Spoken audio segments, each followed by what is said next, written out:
रवां साल का आखिरी सुपर मून 4 और 5 दिसंबर की रात पाकिस्तान में नजर आएगा। स्पार्को के मुताबिक दिसंबर का कोल्ड मून पाकिस्तान भर में वाज़े तौर पर देखा जा सकेगा। सुपर मून पीएचजी पर चांद के ज्यादा करीब होने से बड़ा और रोशन दिखाई देता है। स्पार्को का कहना है कि दिसंबर का कोल्ड मून रवां साल का तीसरा और आखिरी सुपर मून है।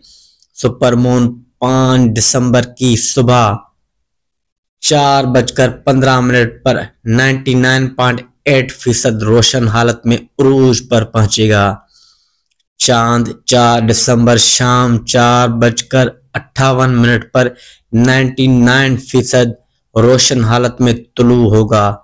सुपर मून आम फुल मून से ज्यादा तकरीबन 7.9% बड़ा और 15% ज्यादा रोशन होगा।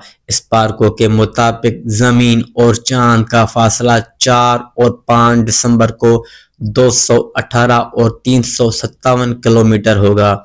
सुपर मून साल में आमतौर पर 3 से 4 मरतबा वकू पजीर होता है। साफ मौसम में ये मंजर बगैर किसी खुसूसी आले के देखा जा सकता है। स्पार्को का कहना है कि दिसंबर का कोल्ड मून रवां साल का तीसरा और आखिरी सुपर मून होगा। सुपर मून 5 दिसंबर की सुबह 4:15 पर 99.8% रोशन हालत में उरूज पर पहुंचेगा। चांद दिसंबर शाम 4:58 पर 99%